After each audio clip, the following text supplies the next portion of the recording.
Bem, pessoal, sejam todos bem-vindos. Tônia, Cristine, Fernanda, Lohana, Mariana, Vinícius, é uma alegria encontrá-los de novo.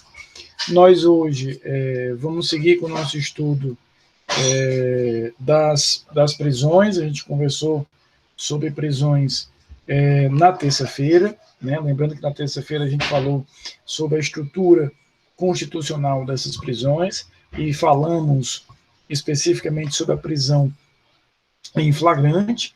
Na aula de hoje, nós vamos concluir o estudo das prisões cautelares, onde nós vamos estudar a prisão temporária e a prisão preventiva. Não custa lembrar que quando a gente fala de prisão processual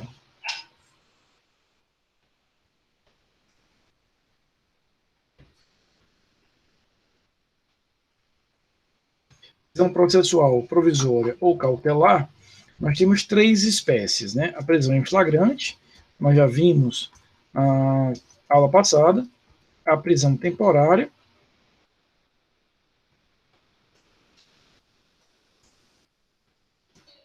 e a prisão preventiva. Todas as três têm um ponto em comum. Quando a gente fala de prisão cautelar, ou provisória, ou processual, eu sei que eu estou usando de uma prisão que não tem como objetivo punir. O objetivo realmente dessas prisões é outro que não punir. Eu não tenho aqui a vontade de punir.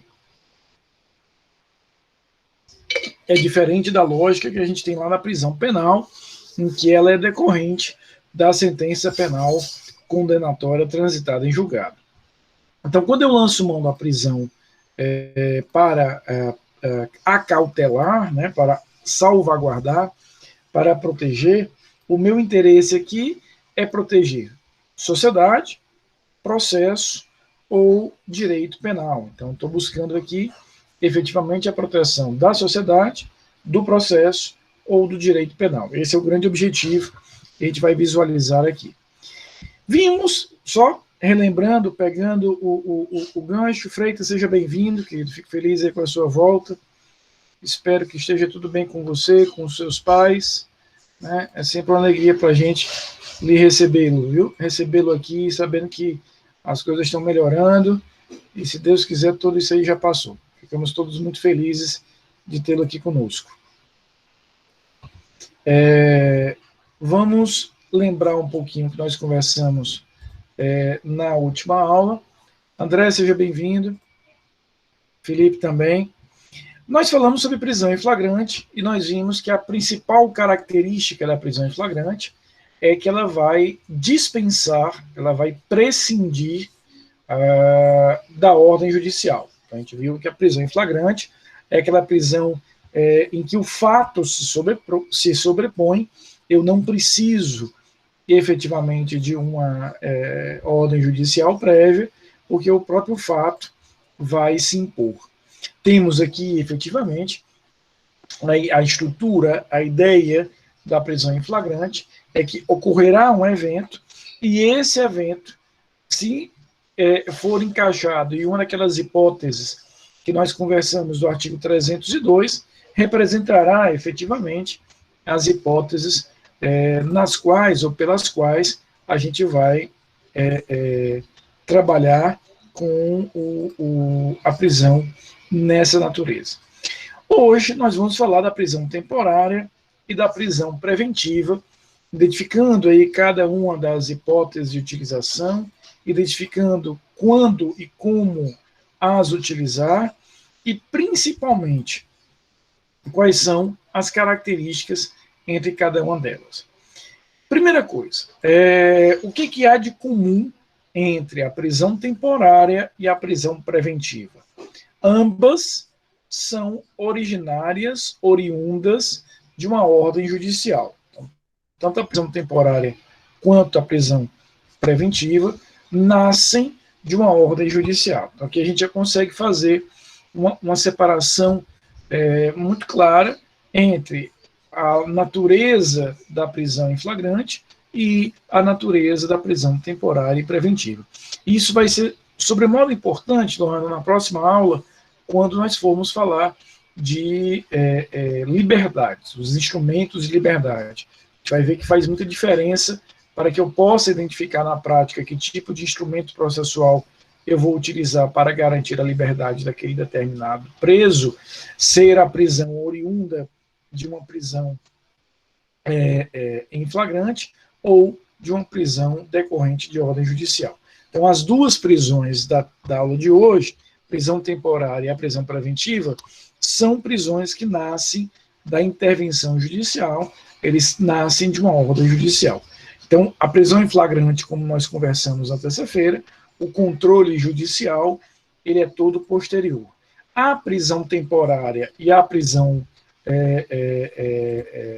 preventiva são prisões que nascem de uma ordem judicial, portanto, eu já tenho um controle judicial prévio e, efetivamente, a gente vai ter essa prisão estruturada por um controle posterior. Então, as prisões da aula de hoje são prisões, repito, que tanto são prisões que passam por um controle judicial prévio, como por um controle judicial posterior. Antônio, essa sua pergunta é muito oportuna, realmente extremamente oportuna, porque essa lei, a Lei 7.960 de 89, é a lei que a gente vai estudar, 7.960 de 89. Ela é a lei que nós vamos estudar exatamente agora. Essa lei, ela estrutura a prisão temporária. Então, a prisão temporária, ela é organizada, disciplinada por uma norma fora do Código de Processo Penal. Ela está fora do Código de Processo Criminal, diferentemente da prisão em flagrante, que nós vimos na última aula, lá no artigo 301 e seguintes. E diferentemente da prisão preventiva, que nós vamos ver hoje, a partir do artigo 311, nós vamos perceber que a prisão temporária ela está fora do Código e ela está estruturada na Lei 7.960. A importância, para responder objetivamente sua pergunta, Antônio, a importância é porque a Lei 7.960 ela vai nos dizer em que situações e com que características nós vamos poder utilizar a prisão temporária, ou seja, em que hipóteses eu posso trabalhar com a prisão temporária. Muito bem, primeira coisa, a prisão temporária, a gente agora vai ver especificamente essa prisão, ela é exclusiva do inquérito policial. Então, a prisão temporária, ela só tem utilização, ela somente será utilizada, André, nessa fase de investigação, nessa fase pré-processual. Então, aqui, Cristiane, eu não vou falar nunca em prisão temporária na fase judicial. Na fase judicial não há possibilidade de utilização da prisão temporária. Ela é gestada, ela é pensada para um inquérito. E qual é a principal característica? A gente vai ver outras, mas qual seria a principal diferença que eu posso imaginar entre a prisão temporária e a prisão preventiva no que diz respeito ao seu uso? Então, percebam só, a gente está falando de espécies do gênero prisão processual, e a prisão temporária e a prisão preventiva, elas têm um ponto em comum. Qual é o ponto em comum? Elas são oriundas de uma ordem judicial. Então, tanto para eu prender temporariamente, quanto para eu prender preventivamente, eu preciso ter uma ordem judicial. Sem ordem judicial não rola. Beleza. Mas qual seria a primeira? A gente vai ver daqui a pouco outras, mas qual seria a primeira diferença que eu queria que vocês tivessem claro na cabeça em relação ao uso da prisão temporária e ao uso da prisão preventiva? Ambas, genericamente, buscam a mesma coisa, a proteção da sociedade, do processo e do direito penal. Mas a diferença essencial de uso é que a prisão temporária, essa que é exclusiva do inquérito policial, ela vai ser utilizada, André, quando aquele risco à sociedade, quando aquele risco ao direito, quando aquele risco à prova for um risco muito bem desenhado, muito bem isolado, muito bem delimitado no tempo e no espaço. Então imagina que eu percebi, Letícia, que uma testemunha específica, que vai ser ouvida amanhã à tarde na polícia, está sendo ameaçada pelo investigado. Então veja que eu consigo aqui desenhar, fazer um corte muito preciso de onde é o risco que eu tenho. O risco que eu tenho é essencialmente até a oitiva daquela testemunha X amanhã à tarde às 14 horas. Então, se eu prender aquele indivíduo somente até o momento em que aquela testemunha vai ser ouvida, eu consigo resolver a minha vida. Já nos usos que nós vamos ver daqui a pouco da prisão preventiva, eu tenho usos mais amplos. O meu leque de utilização é mais amplo. Então, a primeira diferença que eu quero que vocês tenham em mente, repito e insisto, daqui a pouco vamos ver outras, é que a prisão temporária tem um foco mais delimitado. Eu consigo isolar o risco que ela quer prevenir num tempo e num espaço próprio. No caso da prisão preventiva, esse risco é um risco mais plural, ele é mais aberto, ele é mais pulverizado, é um leque maior que eu vou ter em relação a isso. Então, o que a gente vai perceber dentro desse contexto é uma estrutura mais ampla de utilização da prisão preventiva. Então, a primeira diferença, repito, é uma diferença importante. Quando a gente usa a temporária, eu estou mirando um ponto específico. Quando eu uso a preventiva, eu estou mirando vários. Então, imagina o seguinte, eu não consigo isolar, Freitas, qual é o risco específico para aquela testemunha, porque aquele determinado investigado está ameaçando várias testemunhas. Não adianta, eu não consigo focar ali em uma só. Ele está destruindo geral as provas. Então, eu vou usar a preventiva porque ela tem um espectro maior. Essa é a primeira, repito, das diferenças que nós vamos ver aqui. Mas voltemos para as características gerais da prisão temporária. A primeira nós já vimos, ela é regulada por uma lei fora do Código de Processo Penal, uma lei 7.960. Ela é exclusiva do inquérito policial. Só há espaço para a prisão temporária no âmbito do inquérito policial. Ela não vai ser, de alguma forma, utilizada em outro contexto. Ela é a única prisão que tem um prazo definido em lei. A prisão temporária, ela tem um prazo estabelecido, pensado, organizado em lei. Que prazo é esse? Para crimes comuns, esse prazo é de 5 dias, prorrogável por mais 5 dias. Para crimes hediondos, esse prazo é de 30 dias, prorrogável por mais 30 dias. Então, nós temos aí 5 mais 5 no caso de crimes comuns, 30 mais 30 no caso de crimes hediondos. É a única espécie, eu não vejo isso na prisão em flagrante, eu não vejo isso na prisão preventiva. É a única espécie de prisão processual, insisto, cujo prazo é definido na lei. Então, eu posso fazer a prorrogação uma única vez, Letícia, e, obviamente, por ordem judicial. Então, o juiz ordenou a prisão por 5 dias, finalizados esses 5 dias, o juiz pode ordenar a prorrogação por mais 5 dias. Ele ordenou por 30 dias, finalizados os 30 dias, ele pode ordenar por mais 30 dias essa prisão. Finalizado esse prazo, ou seja, no momento em que eu chegue aí no 10º dia ou no 60º dia, não dá mais para prorrogar.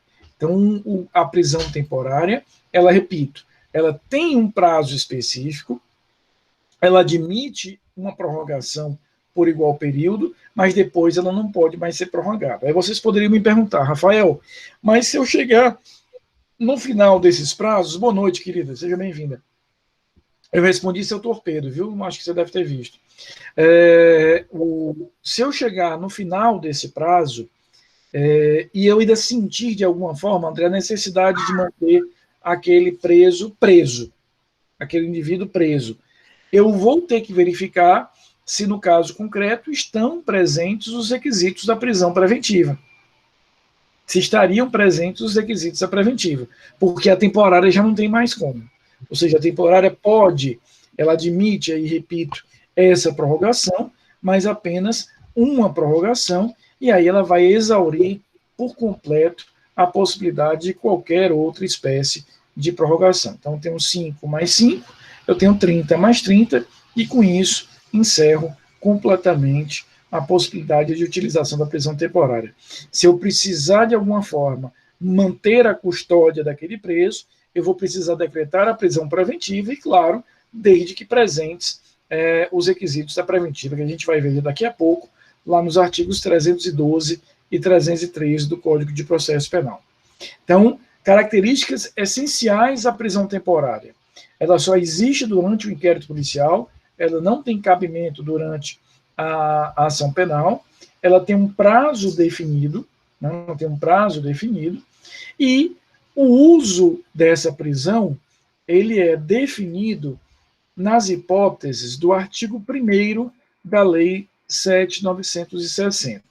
Então, o que diz aqui o artigo 1º? Ele vai dizer o seguinte, ó, caberá a prisão temporária, inciso 1º, quando imprescindível para as investigações do inquérito policial. Claro, a gente percebe aqui, Fernanda, que ele está usando uma expressão bastante ampla, né? Ele está usando uma expressão, repito, extremamente ampla, que é uma expressão de imprescindível, né? Quando for imprescindível.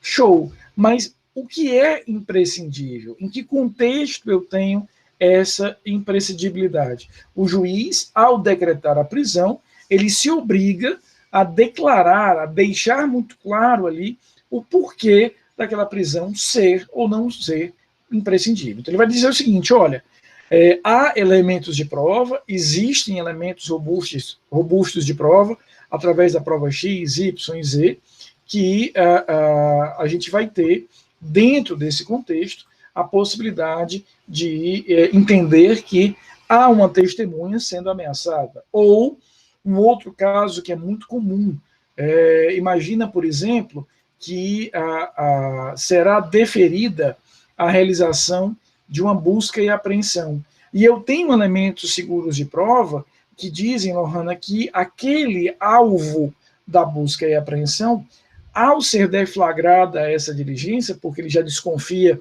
que isso acontecerá, ele vai destruir provas, ele vai criar embaraços, ele vai criar algum tipo de dificuldade para a realização da busca e apreensão. Então, eu, com base em elementos concretos, isso não pode ser com base numa suposição ou numa ideia, eu tenho que ter algum elemento de prova concreta para autorizar isso. Eu vou decretar a prisão temporária, visando proteger, preservar, salvaguardar efetivamente aquela diligência de busca e apreensão.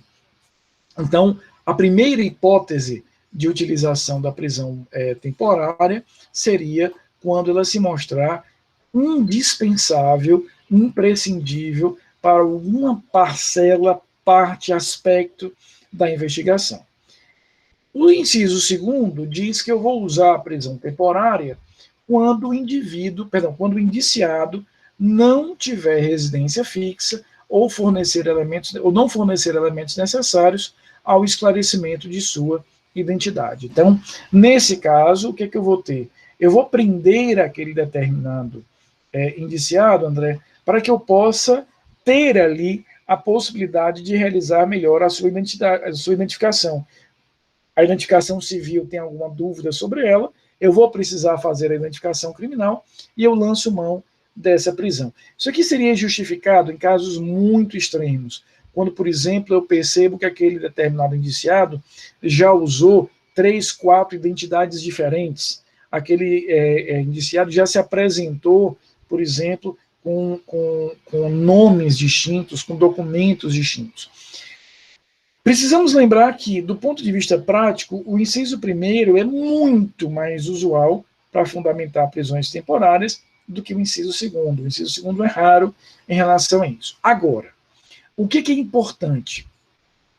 Tanto o inciso 1º quanto o inciso segundo, e isso que eu vou destacar para vocês, cai muito em prova de concurso, cai muito em prova da OAB. Eu já vi algumas vezes isso sendo cobrado na OAB, sobretudo na segunda fase.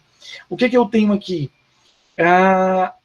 Fora uma dessas hipóteses, dos incisos aí, primeiro e segundo, a prisão temporária somente será admitida quando o fato investigado estiver descrito, Delvina, em uma dessas hipóteses do inciso terceiro, quando houver fundadas razões, de acordo com qualquer prova admitida na legislação penal, de autoria ou participação do indiciado nos seguintes crimes. E aí ele vai listar aqui alguns crimes, ele vai indicar, né, um rol de crimes nos quais eu poderia realizar efetivamente a prisão temporária. Então, a prisão temporária, ela está condicionada a investigações que versem sobre esse rol de crimes. Eu só posso ter a prisão temporária em um desses casos. Aqui eu estou falando de um rol taxativo, é um rol que não é meramente exemplificativo. Até porque a gente precisa lembrar que qualquer interpretação que a gente faça sobre prisão tem que ser uma interpretação restritiva. É uma interpretação que eu tenho que ter da forma mais objetiva possível, uma interpretação de forma mais pontual possível. Então, a decretação de prisão, ela fica condicionada especificamente a que essa investigação verse sobre um desses crimes. Homicídio doloso, sequestro ou cárcere privado, roubo, extorsão mediante sequestro, estupro, epidemia, envenenamento, associação criminosa, que ele coloca aí como quadrilha ou bando, mas hoje a gente já sabe que é o crime de associação criminosa, genocídio, tráfico de entorpecentes, crimes contra o sistema financeiro e crimes de terrorismo. Então, a gente tem um rol definido, limitado, taxativo de hipóteses para a utilização da prisão temporária. Então, na prática, qual é o raciocínio que eu vou fazer sobre a prisão temporária? Para que eu decrete a prisão temporária, eu vou precisar ter a combinação do inciso primeiro com o inciso terceiro, ou o inciso segundo com o inciso terceiro. Ou seja, do ponto de vista prático, a primeira coisa a fazer para saber se é viável a decretação da prisão temporária é verificar se aquele crime em investigação, se aquele crime que eu estou apurando, se aquele crime que está sendo investigado é um crime previsto aí no artigo 1º, inciso 3º. Se ele não estiver nesse rol de hipóteses do inciso 3º, eu esqueço diretamente a possibilidade de utilização da temporária. Então, a gente começa por ele, porque ele é um elemento objetivo. O inciso 3º nos traz, repito, um elemento objetivo. Agora, não é suficiente para que eu possa decretar a prisão temporária apenas a investigação versar sobre um desses crimes. Eu vou precisar combinar esse inciso com um dos dois anteriores, ou seja, eu preciso demonstrar o motivo pelo qual eu considero que a prisão ela é essencial, ela é imprescindível para a investigação, ou a ideia de deficiência, dificuldade, obstáculos na identificação. Eu queria só, para a gente fechar aqui a prisão temporária, veja o que diz o inciso 1º, quando for imprescindível. Então, não é que a prisão ela é útil, seria legal, ajudaria, não é nesse sentido, Fernanda. É quando efetivamente eu percebo que sem ela eu não consigo avançar na investigação. A gente tem que entender que no caso de prisão, a interpretação sempre deve ser uma interpretação mais fechada, uma interpretação mais hermética em relação a isso. Então, a lei usou da expressão é imprescindível. Diante desse contexto, a gente vai perceber que essa imprescindibilidade pressupõe eu não ter outra opção. Só tenho essa, portanto, diante disso, eu vou precisar aplicar esse grau tão radical de interpretação.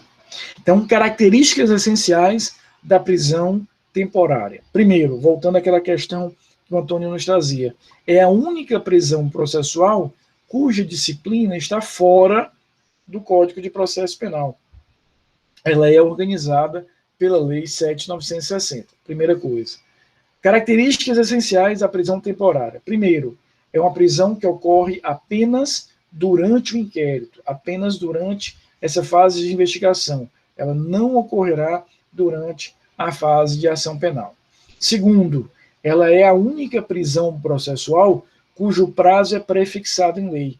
O prazo é pré-estabelecido em lei. 5 mais 5 para crimes comuns, 30 mais 30 para crimes hediondos. E só para ficar claro, o que é que ele quer dizer com crime comum?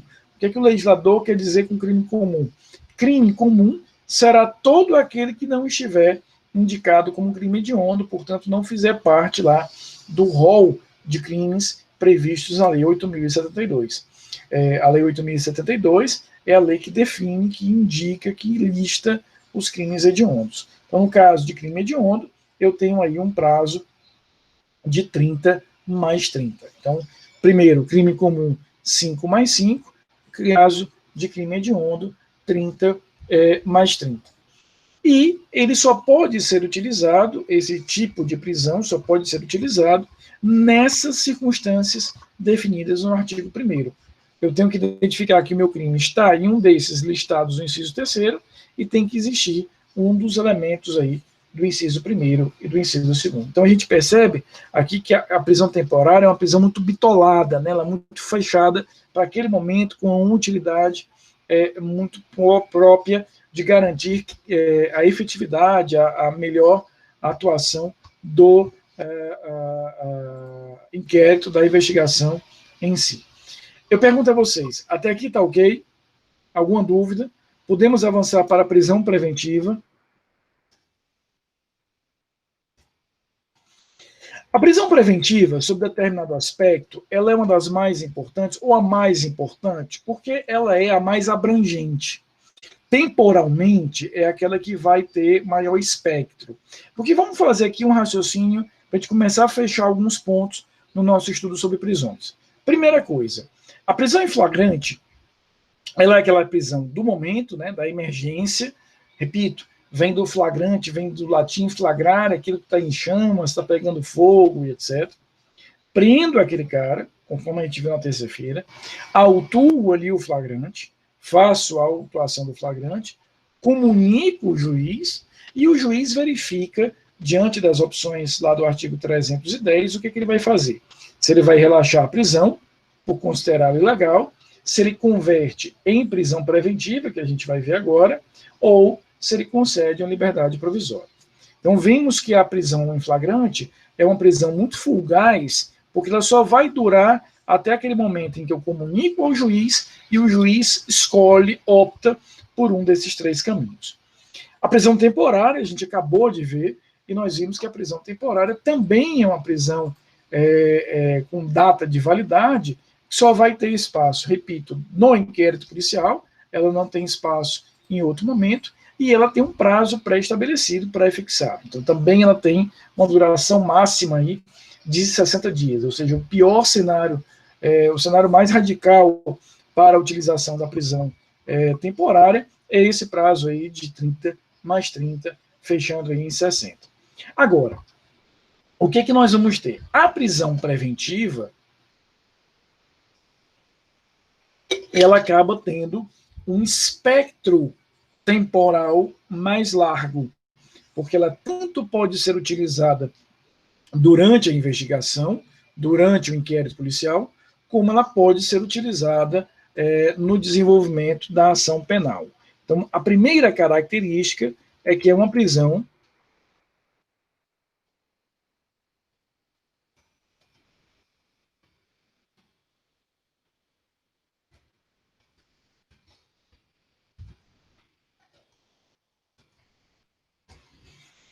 na ação penal. Então aqui, Cristian, a gente já percebe uma dimensão de tempo mais elástica, porque o flagrante é aquela coisa do momento, comunica o juiz e acabou o flagrante, a temporária dura até 60 dias, a prisão temporária tem uso exclusivo no inquérito. Aqui não, a gente vai perceber um espectro maior. E, ademais, a prisão preventiva não tem um prazo fixado em lei. O Código de Processo Penal não diz, não sinaliza, não indica qual seria o prazo máximo dessa determinada prisão. A gente não vai ter aqui uma indicação de prazo máximo. O que acontece, já adiantando, e isso gerou uma polêmica muito grande agora com aquele caso do André do Rep, que vocês todos acompanharam, com a edição do chamado pacote anticrime, lá no finalzinho do ano passado, o artigo 316 passou a ter esse parágrafo único. Decretada a prisão preventiva, deverá o órgão emissor da decisão revisar a necessidade de sua manifestação a cada 90 dias, mediante decisão fundamentada de ofício, sob pena de tornar a prisão ilegal. Eu cortei aqui e engoli um L. O ministro Marco Aurélio, com a polêmica que sempre o caracteriza em suas decisões, enfrentando um habeas corpus, num caso concreto, ele fez a interpretação absolutamente literal desse dispositivo. Repito, esse parágrafo único foi trazido pelo pacote anticrime de dezembro de 2019. Portanto, tem aí aproximadamente quase um ano, 11 meses, um pouquinho menos de 11 meses. E o ministro Marco Aurélio, naquele caso e em outros, ele entendeu que a aplicação do parágrafo único deve ser uma aplicação literal, matemática. Então, ele entende e defende isso com muito vigor, que, havendo dentro desse contexto, o prazo de 90 dias passou, o juiz responsável pela prisão não renovou expressamente em uma nova ordem de prisão, um novo mandado de prisão. Esta prisão, entendeu o ministro Marco Aurélio que ela é ilegal e soltou, né, alguns presos, inclusive um, repito, com muita repercussão, que é aquela figura do André do Rep. No mesmo dia, isso foi num sábado pela manhã, pela repercussão que o caso ganhou, o ministro Fux, na presidência do Supremo, atendendo a um recurso do Ministério Público, revoga a decisão do ministro Marco Aurélio, por óbvio, o cara não foi mais localizado, sabe lá Deus aonde está. E aí isso vai até o plenário do Supremo, que por uma maioria absoluta, apenas o ministro Marco Aurélio votou em contrário, entenderam, né, e esse entendimento, repito, além de ter um entendimento muito recente, ele tem menos de um mês, ele acaba firmando uma compreensão sobre um dispositivo novo. Ele disse, olha, esse prazo de 90 dias aí da prisão preventiva, insisto, que é um prazo novo, recente, de dezembro do ano passado. Antes desse prazo, não havia nenhuma menção sobre qualquer tipo de prazo de validação, de duração da prisão preventiva. Entendeu o Supremo Tribunal Federal, repito, por maioria mais do que absoluta, mais do que qualificada, que esse prazo não deve ser tomado como algo absoluto. Ou seja, o fato do juiz não ter, ao finalizar os 90 dias, automaticamente, o juiz não renovou a prisão, não reavaliou a prisão, o Supremo entendeu que isso não gera uma ilegalidade automática. Isso não gerará uma ilegalidade automática. Caberá ao juiz ou ao tribunal avaliar subjetivamente aquele caso para verificar se é o caso de manter ainda aquele indivíduo preso. Então, repito, essa visão mais matemática, mais objetiva do ministro Marco Aurélio, fechou 90 dias, teve prorrogação por uma ordem judicial expressa? Não. Então é ilegal, solta. Isso não prevaleceu no entendimento do Supremo. O Supremo, por maioria quase total, né, quer dizer, maioria absoluta, só não foi unanimidade pelo voto contrário do ministro Marco Aurélio, entendeu que isso não é automático. Passou os 90 dias, O juiz não renovou expressamente a prisão preventiva. Chegou um habeas corpus no tribunal. O tribunal deve analisar subjetivamente aquele caso e mensurar se aqueles requisitos que autorizam a prisão preventiva, que a gente vai ver daqui a pouco, daqui a um minuto, estão presentes. Em outras palavras, se eu percebo que aqueles requisitos ainda persistem, ainda estão presentes, eu não solto aquele determinado preso. Nesse entendimento, nesse julgamento que o Supremo fez, alguns ministros criticaram o fato do ministro Fux ter, ainda no sábado, revogado a decisão do ministro Marco Aurélio. Mas ele usou da prerrogativa de presidente do tribunal, que estava naquele momento, pela emergência do caso, respondendo. Misael pergunta o seguinte: professor, é possível o custodiado ficar mais de um ano na prisão preventiva sem audiência de custódia? Veja, Misael, a audiência de custódia, ela vai ser feita sempre que eu realizo qualquer tipo de prisão, flagrante, temporária ou preventiva. A gente sempre associa a audiência de custódia mais a prisão em flagrante, mas ela vai acontecer em qualquer dessas hipóteses de prisão. E aí o entendimento que o STJ vem tendo é de que a ausência da audiência de custódia por si só não gera ilegalidade, viu, Misael? Se eu tive o controle judicial sobre a prisão, se eu realizei esse controle, mesmo não fazendo audiência, mas ela está sob o controle do juiz, o juiz verificou os aspectos formais, os aspectos materiais e validou aquela prisão, ela não se tornaria ilegal apenas e tão somente pela não realização da audiência de custódia. O STJ, inclusive, sinaliza que há muitos casos, há muitas situações, há muitos elementos que até justificam a não realização dessa audiência. O que eu não posso ter, Misael, é uma prisão sem nenhum controle judicial. O controle judicial deve existir. E, em regra, ele vai ser feito na audiência de custódia, mas se não for, o STJ não vem sinalizando como uma automática ilegalidade por conta disso. Exatamente, Letícia. E isso que a Letícia coloca, eu vou adiantar, eu ia falar disso daqui a pouco, mas veja, a Letícia diz o seguinte: ia questionar exatamente isso, até que a prisão preventiva não pode ser instrumento de punição antecipada em virtude do princípio da presunção de inocência. Isso é tão verdade que, vejam só, no artigo 313, eu ia falar isso daqui a pouco, mas não custa a gente já adiantar, Letícia, no artigo 313, em seu parágrafo 2º, essa lei que vocês estão vendo aí, ela é incluída pela Lei 13.964. Essa lei é o que ficou conhecido no final do ano passado como pacote anticrime. Então, a gente vai ter aqui o pacote anticrime. Então, eu tenho aqui essa figura do pacote anticrime na Lei 13.964. Então, ele fez constar expressamente algo que já era uma construção da jurisprudência, dizendo o seguinte: não será admitida a decretação da prisão preventiva com a finalidade de antecipação do cumprimento da pena ou como decorrência imediata da investigação criminal ou da apresentação ou recebimento da denúncia.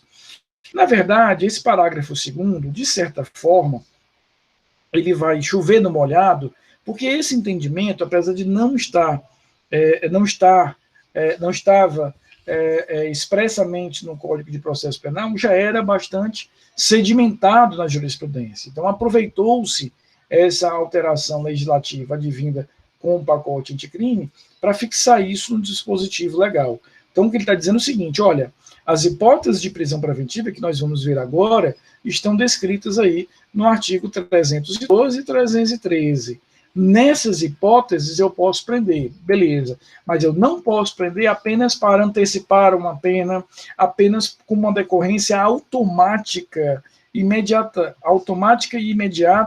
da investigação. Então, o juiz não pode decretar a prisão preventiva dizendo, considerando que o réu está sendo investigado, ou considerando que ele foi denunciado, ou considerando que eu recebi a denúncia, decreta a prisão preventiva. Não rola, não pode. Ou seja, ou eu preencho as hipóteses que nós vamos ver agora do artigo 312, condicionado aos requisitos do 313, ou não tem prisão preventiva. Sempre a interpretação tem que ser uma interpretação restritiva.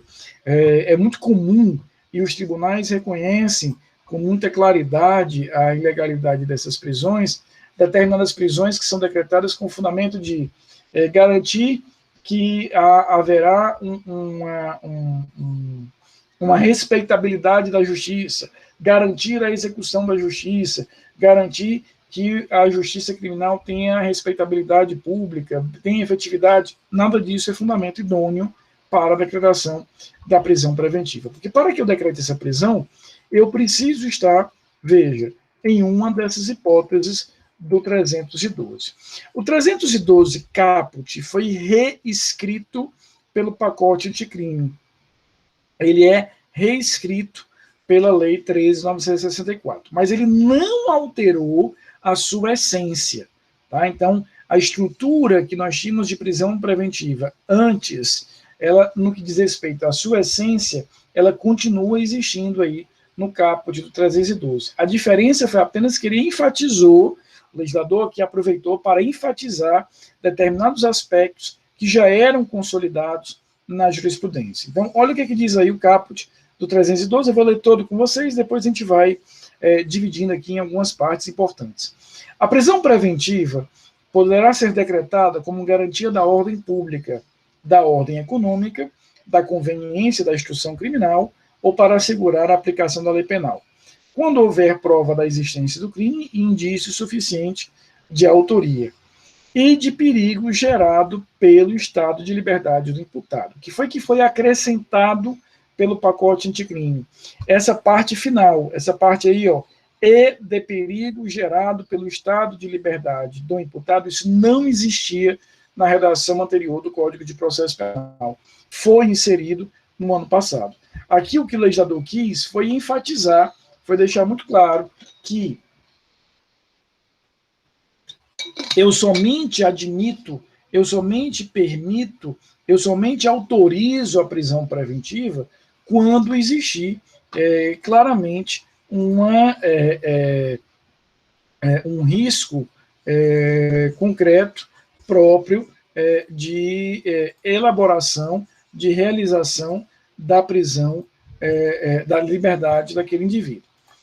Só um minutinho, pessoal. É que a professora Tainá me disse que iria participar aqui da nossa aula para conversar com vocês. Eu vou só confirmar com ela se ela de fato virá.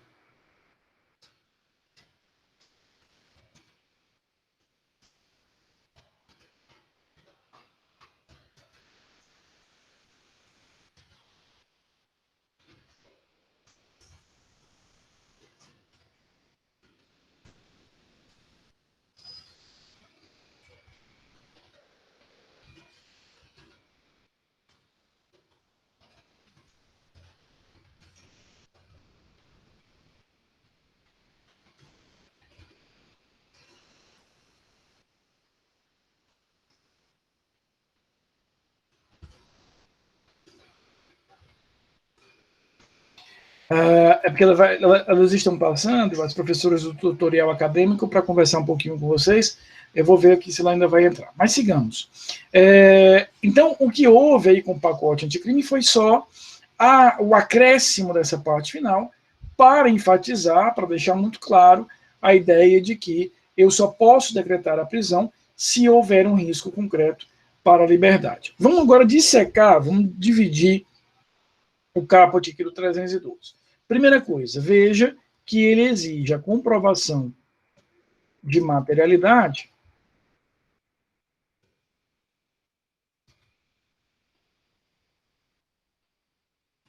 e indícios de autoria. Então, ele está exigindo comprovação de materialidade e indícios de autoria. Sem isso, não há espaço, efetivamente, para a decretação da prisão. Sem comprovação de materialidade, sem indícios de autoria, a gente não vai ter efetivamente isso. Agora, isso não é suficiente, ou seja, apenas eu reunir elementos de informação que tragam ali uma certeza sobre a materialidade e me tragam indícios de autoria, Lohana, não é suficiente. Eu preciso ter algo além disso. Tá? O que eu vou precisar ter?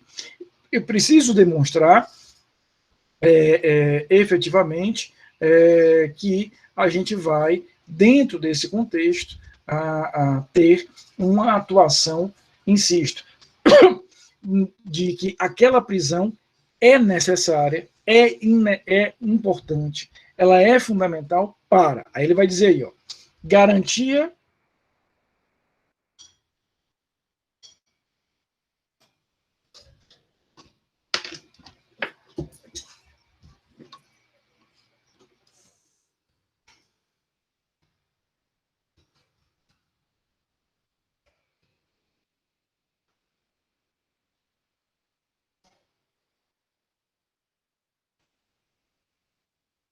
Garantia da ordem pública ou da ordem econômica.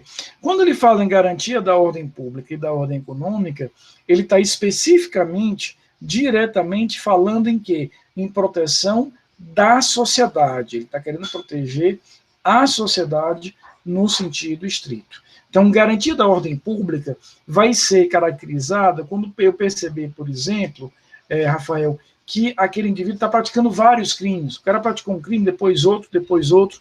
Ou seja, se eu deixar esse cara em liberdade, ele representa um risco concreto, efetivo, né, constante para a sociedade como um todo. Então, esse seria um elemento aí que caracterizaria esse conceito de garantia da ordem pública. A jurisprudência é completamente pacífica,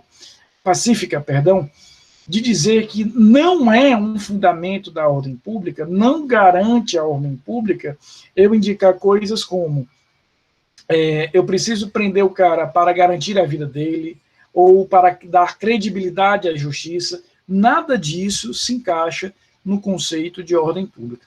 A ordem econômica também quer proteger a sociedade, mas ela vai ter aí um olhar mais voltado para crimes de natureza mesmo com ameaças de morte. Antônio, eu não posso justificar a prisão se eu estou falando especificamente da prisão do acusado. Eu não posso prender o acusado por isso.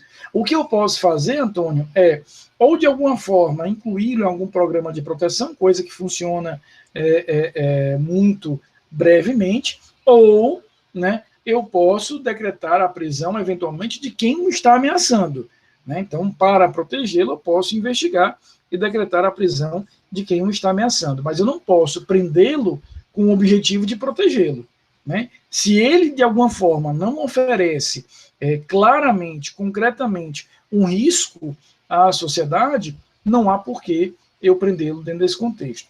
A garantia da ordem econômica ela vai ser muito voltada para crimes tributários, crimes econômicos, crimes financeiros, crimes contra o sistema do consumidor. Então, quando eu uso o fundamento da garantia da ordem econômica, eu estou definindo aqui a ideia de que, efetivamente, a gente vai perceber que eu quero proteger a sociedade porque aquele indivíduo oferece um risco concreto à sociedade, porque ele está desestabilizando o sistema da bolsa de valores ou o sistema bancário, ele está aplicando golpes financeiros, e aí eu poderia utilizar esse fundamento.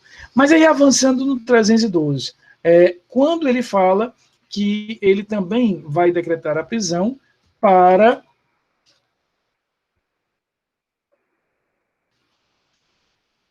a conveniência da instrução criminal. Nesse caso, ele está falando especificamente da proteção do processo. Ele quer proteger aqui o próprio processo. Aquela pessoa, ela não oferece diretamente um risco à sociedade, mas ela oferece um risco ao regular desenvolvimento do processo. Quando é que eu vou utilizar essa figura ou essa fundamentação? Quando eu tiver elementos que me autorizam a concluir que aquele cara está destruindo provas, está ameaçando testemunhas, está tentando corromper peritos, ou seja, está criando uma série de dificuldades, de embaraços para o desenvolvimento regular da instrução. E, finalmente, para, né, veja aí a última figura, para assegurar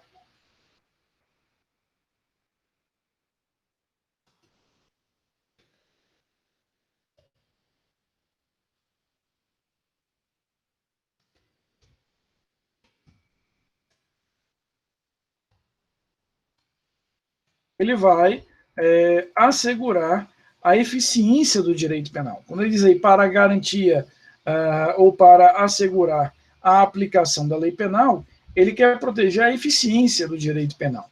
Vamos entender o seguinte: vocês todos estudaram lá em Penal 1 a figura do princípio da intranscendência da pena.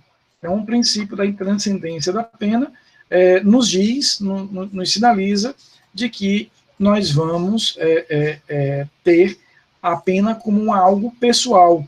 A pena não pode passar da pessoa do condenado. Eu não posso ter uma pena além da pessoa do condenado. E aí, interpretando esse princípio às avessas, digamos assim, eu preciso, assim como a pena não pode ir além da pessoa do condenado, ela também exige, obviamente, o condenado para que ele possa cumprir aquela respectiva pena. Ou seja, sem o condenado, não tem possibilidade, não tem meio para que a gente possa certificar sobre a eficiência da pena. Em outras palavras, se não tem um condenado, não vai ter a pena. Eu não tenho como aplicar essa pena. Então, se eu percebo que aquele determinado condenado ele está buscando se evadir, buscando fugir, criando condições de que o cara está se desfazendo de bens, o cara comprou uma passagem para um país em que ele tem nacionalidade, eu posso ali visualizar que aquele indivíduo efetivamente não está com a intenção de aqui permanecer. Um caso que eu atuei no tribunal foi um caso em que aquele determinado réu foi, a ele foi aplicado algumas medidas cautelares diversas à prisão e, como por exemplo, não sair do país, ele tentou sair do país. A Polícia Federal não permitiu. E aí o juiz decretou a prisão com base na necessidade de assegurar a aplicação da lei penal, porque de fato o cara tentou sair do país, ele era estrangeiro, era no caso de um espanhol, ele estava tentando voltar para a Espanha, exatamente para se eximir de qualquer possibilidade de ter eficiência, aquela eventual condenação que ele viesse a sofrer. Agora, essas hipóteses do 312, elas precisam ser combinadas com o 313.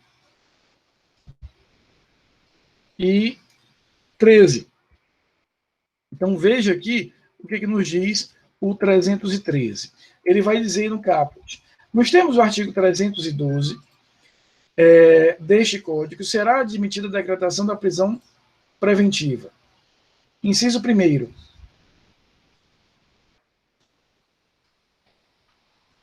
Nos crimes dolosos punidos com a pena privativa de liberdade máxima superior a 4 anos. Ou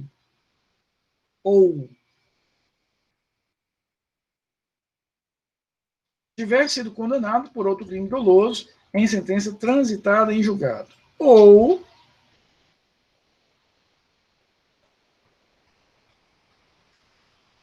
inciso 3º,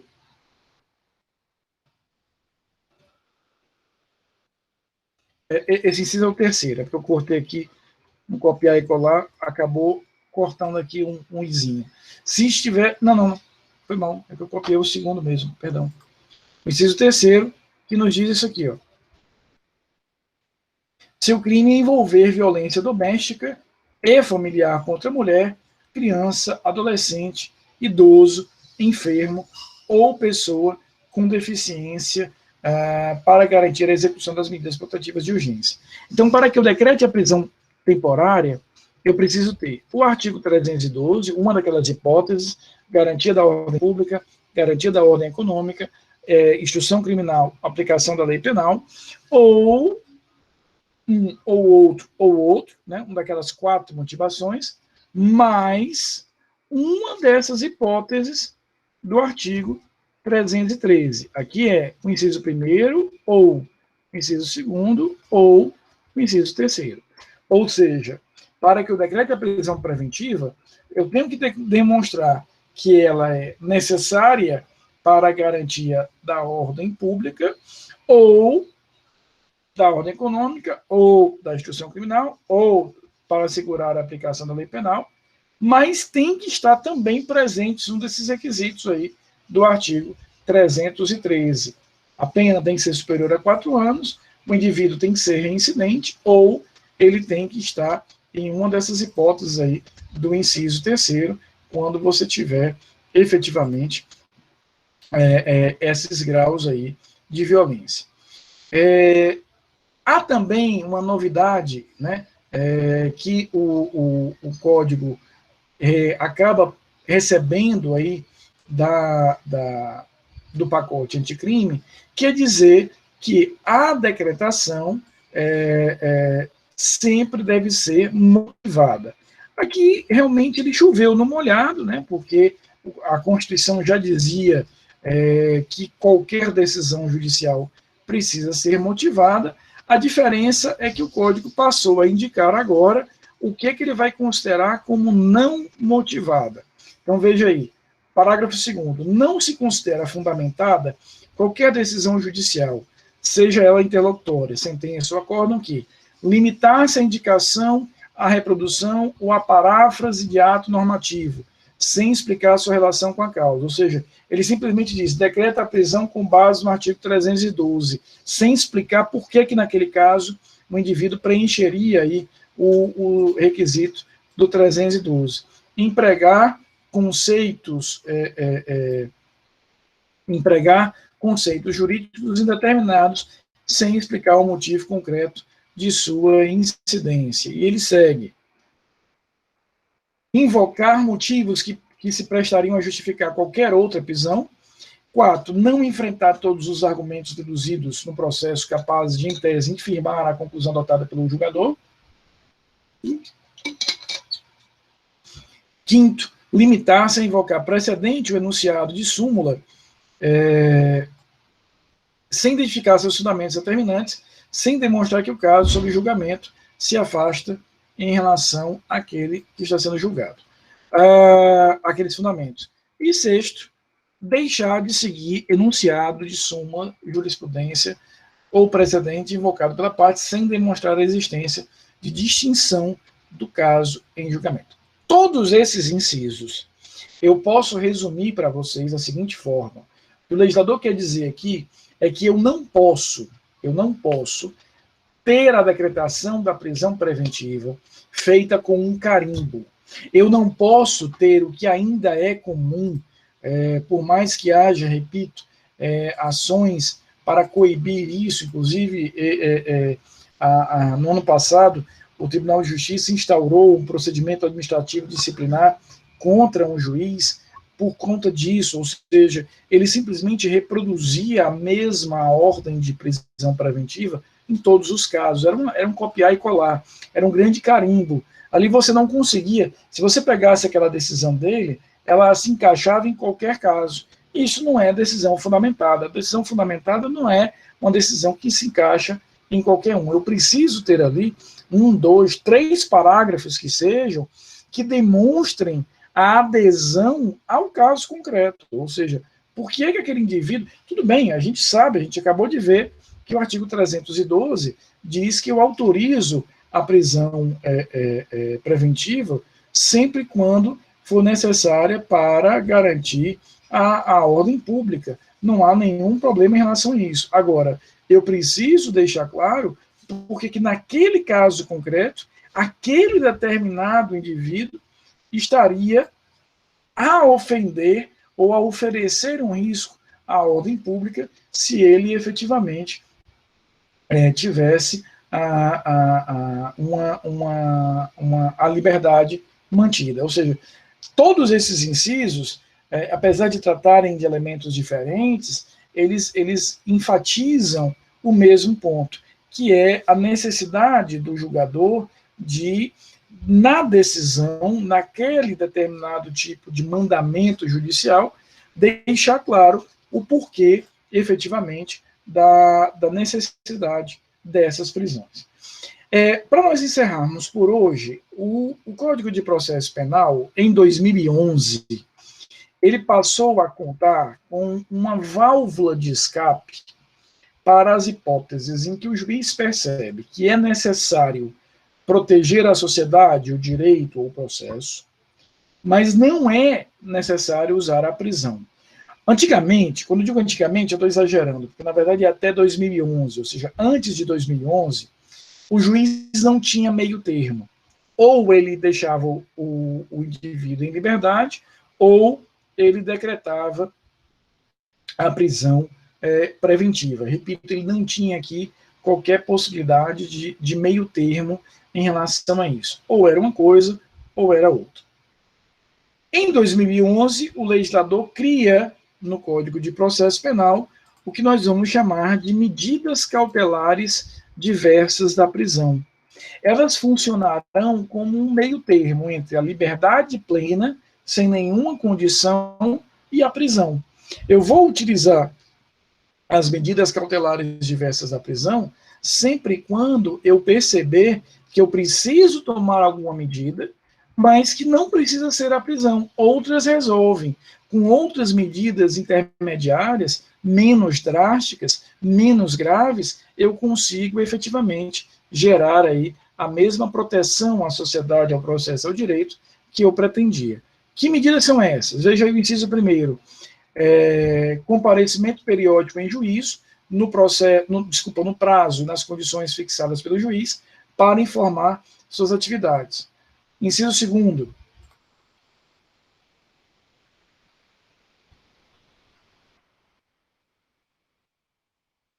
Proibição de acesso ou frequência a determinados lugares, quando, por circunstâncias relativas ao fato, deva o indiciado ou acusado permanecer distante desses locais para evitar o risco de infrações. Inciso terceiro.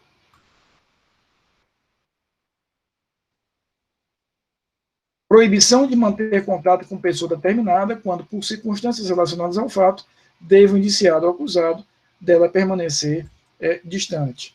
Inciso quarto. Proibição de ausentar-se da comarca, quando a permanência seja conveniente ou necessária para investigação ou instrução. Inciso quinto. Recolhimento domiciliar no período noturno e nos dias de folga, quando o investigado ou acusado tenha residência ou trabalhos fixos. Inciso sexto. Suspensão do exercício de função pública ou de atividade de natureza econômica ou financeira, quando houver justo receio de sua utilização para a prática penal. Prática de infrações penais. Inciso sétimo. Internação provisória. Inciso oitavo. Fiança, pagamento de um valor. Vai falar sobre fiança na terça-feira. E o nono, talvez o mais conhecido, o mais interessante, que é a monitoração eletrônica. A monitoração eletrônica é a tornozeleira eletrônica, o uso dessa tornozeleira eletrônica. Então, o que nós temos aqui? Essas medidas descritas... só um minutinho, Eva.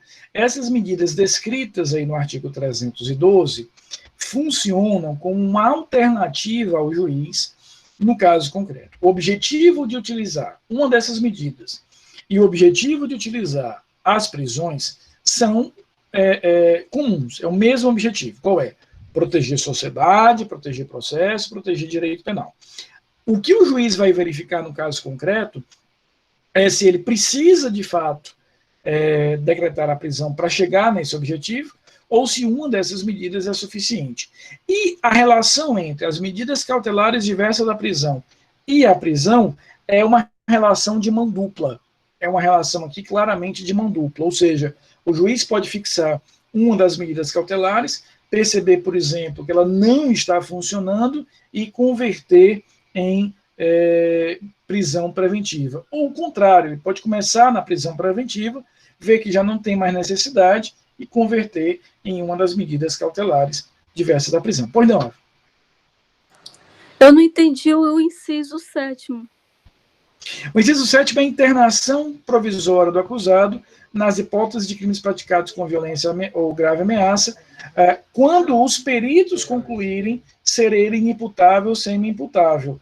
e houver risco de reinteração. Isso aqui, você deve se recordar da figura da medida de segurança. A medida de segurança é feita para os casos de inimputabilidade ou semi-inimputabilidade, mas ela é feita no final do processo. Aqui o juiz vai poder utilizar essa medida de internação quando ele perceber ali que os peritos já sinalizaram a sua insanidade, mas ele ainda não declarou isso. Vamos lembrar, Eva, de algo que nós conversamos na quinta-feira passada, tem uma semana, que foi o incidente de sanidade mental. Lembra do incidente de sanidade? Ou seja, o processo está correndo, o juiz instaura o incidente para avaliar se há ali sanidade mental naquele determinado réu.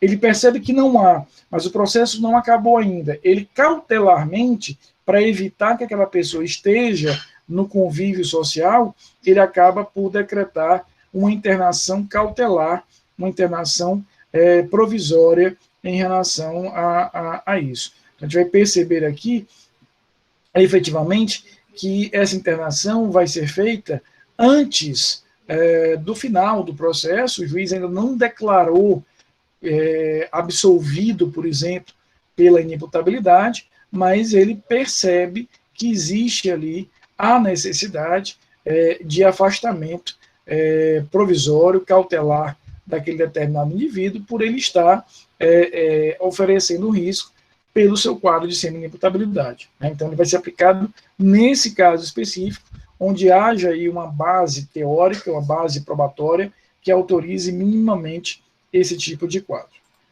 Tá entendido, Eva? Consegui explicar? Então, queridos, isso é o que a gente tinha de prisão temporária e de prisão preventiva. Resumindo os pontos importantes. Prisão temporária exclusiva do inquérito, prazo definido, aquelas hipóteses lá do artigo 1º da Lei 7.960. Prisão preventiva não é uma prisão com prazo determinado, apesar, repito, daquela revisão aí a cada 90 dias, mas o Supremo declarou que isso não é causa por si só de ilegalidade e vai ser utilizada em uma dessas hipóteses aí dos artigos, insisto, 312 e 313. Eu vou só ver aqui a chamada, fazer a chamada e já respondo as dúvidas de vocês. Lohana, só um minutinho. Só aqui fazer a chamada.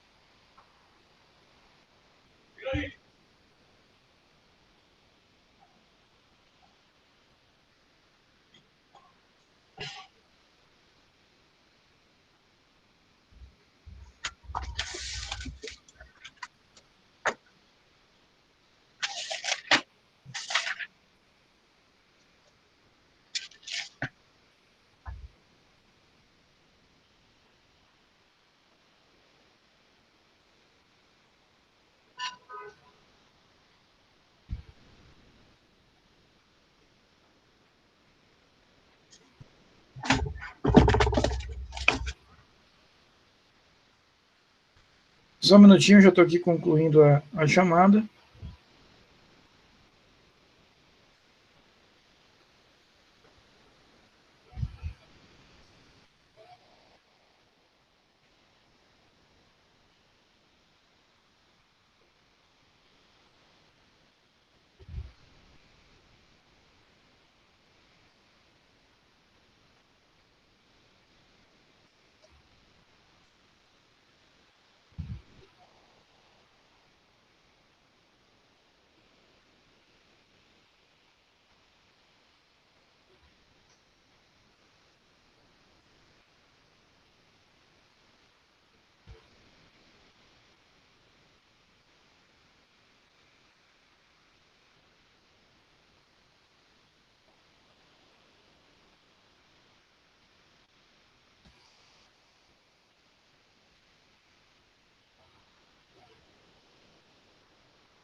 Vamos ver aqui as dúvidas de vocês.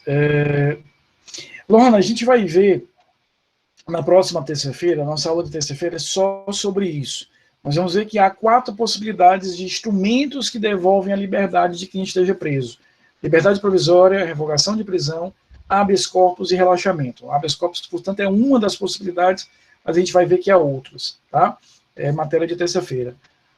Letícia pergunta o seguinte, professor, no caso do inciso 3º do 313, a prisão temporária também é cabível? Como funciona a aplicabilidade dessas duas modalidades sobre essa circunstância? A princípio, Letícia, seria a prisão preventiva.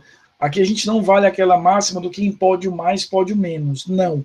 Cada uma delas tem seus espectros de atuação. O fato de ser teoricamente possível a preventiva não pode fazer com que o juiz diga, então eu vou aplicar a temporária porque ela é menos drástica. Não.